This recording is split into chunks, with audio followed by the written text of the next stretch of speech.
इस समय हम हरदोई जनपद के बिराहिमपुर ग्राम में बैठे हैं और यहाँ पर एक महिला को जो है ज़मीन को लेकर कुछ विवाद चल रहा है। वो विवाद क्या है हम उस महिला से जानेंगे।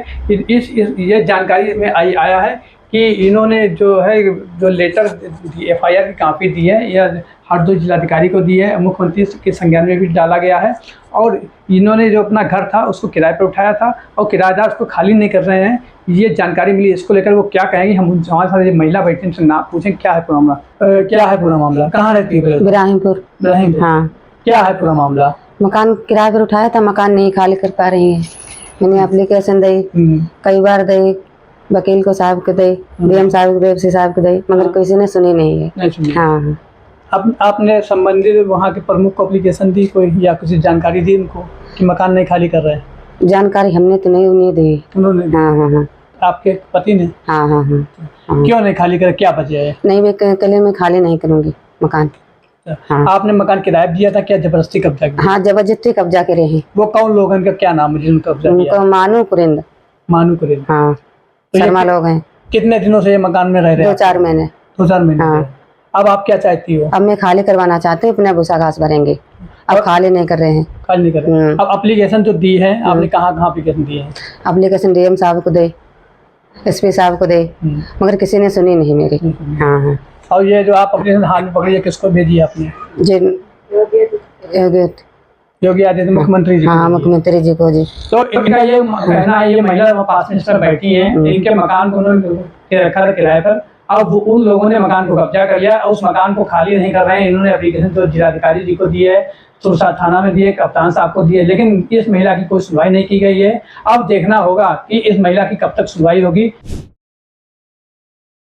आपको बताते चले, बहराइच साइबर ठग गैंग का खुलासा, 15,40,000 रुपए बरामद, कार, एक चेकबुक, 7 मोबाइल बरामद।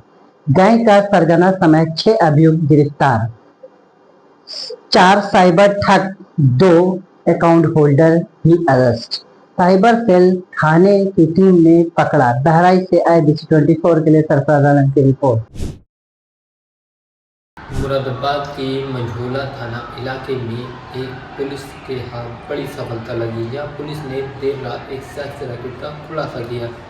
पुलिस को मुखबिर की सूचना पे पता चला कि बुद्धि विहार पाशा कॉलोनी में एक सेक्स रैकेट आलिशान घर में संचालित है। पुलिस ने देर रात छापेमारी करके सेक्स रैकेट का खुलासा किया। 3 युवती 5 युवक संगीत प्रस्तुतियों में बरामद किए गए। पुलिस ने छापेमारी में इनको हिरासत में लिया। इनके पास से 3 कारें और अन्य सामान बरामद किया गया।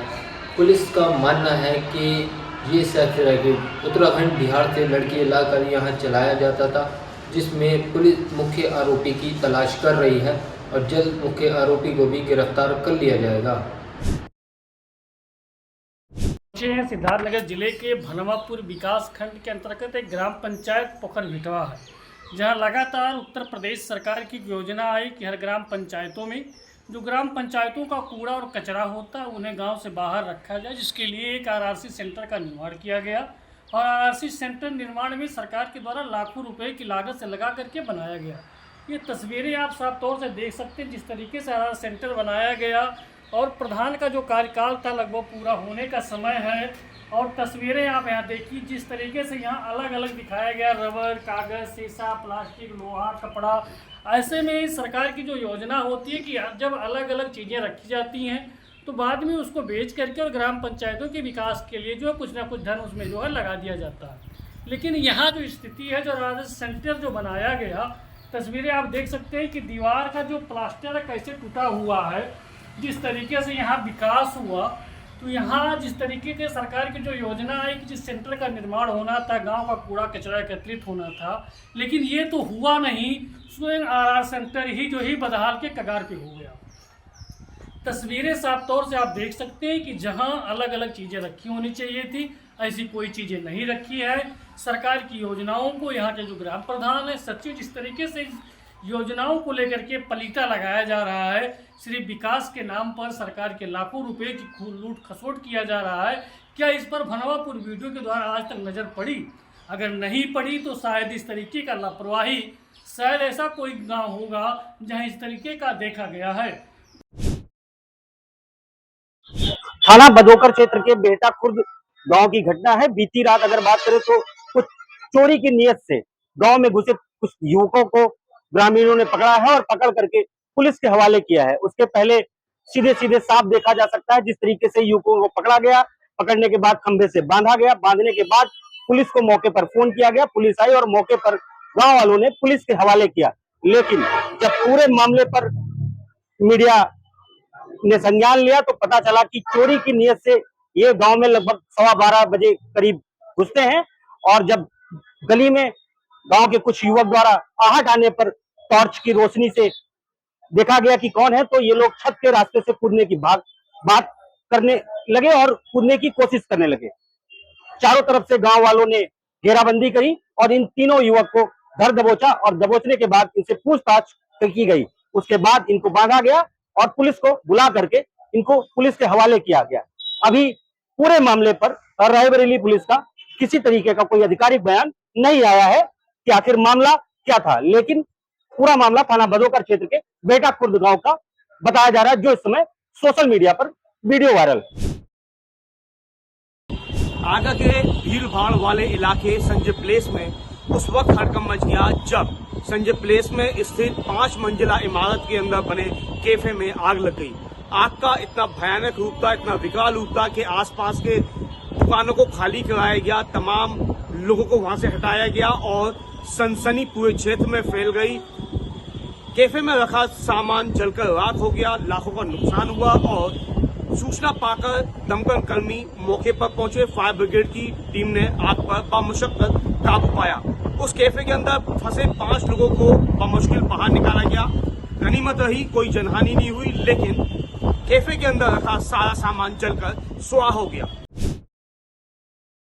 मत्स्य विभाग में दर्जा प्राप्त मंत्री रमाकांत निषाद एक दिवसीय दौरे पे बस्ती पहुंचा। पता है कि बस्ती पहुंचने के बाद में वो मीडिया से मुखातिब हुए और बात करने का उन्होंने बताया कि मुख्यमंत्री योगी आदित्यनाथ और प्रधानमंत्री नरेंद्र मोदी के नेतृत्व में लगातार जिस तरीके से सरकारी योजनाएं चलाई जा रही हैं, लोगों को लाभ मिल रहा है। उन्होंने तमाम ऐसी सरकारी योजनाओं के बारे में बताया जिससे जनता को सीधे लाभ उसका प्राप्त हो रहा है। उन्होंने यह भी बताया कि जिस तरीके से मत्स्य विभाग में लगातार जिस लोगों को जो है सब्सिडी मिल रही है, अगर वो कोई मत्स्य विभाग से रिलेटेड काम करते हैं तो उसको तमाम ऐसी सब्सिडी मिल रही है जिससे उनका जीविकोपार्जन भी हो रहा है। फिलहाल उनसे जब बात की गई तो उनसे एक सवाल किया गया कि जो है अभी कुछ दिन पहले देखा गया था कि संजय निषाद एक कार्यक्रम में जो है रोते हुए नजर आए। उनसे इस बारे में पूछा गया तो उन्होंने बताया कि वो उनका व्यक्तिगत मामला था, इस बारे में कोई टिप्पणी नहीं कर सकता। फिलहाल और जब उनसे यह भी पूछा गया कि जिस तरीके से कर्नाटक में देखा जा रहा है कि वहाँ पे जो विधायक है उनको जो है IPL के लिए जो है फ्री टिकट दिया जा रहा है, तो उनके बारे में उन्होंने यह कहा कि जो अगर किसी विधायक को टिकट दिया जा सकता है, वो फ्री में IPL देख सकते हैं, तो भारत की जो जनता है उनको भी देना चाहिए। जो नौजवान है, युवा है, किसान है, भारत के जो नागरिक है, उन्हें भी फ्री टिकट देना चाहिए, वह भी IPL देख सकते हैं। लेकिन कहना चाहिए भी कहा क्या सिर्फ जो है फ्री टिकट मंत्री या विधायक को ही देना चाहिए, आम जनता को भी देना चाहिए।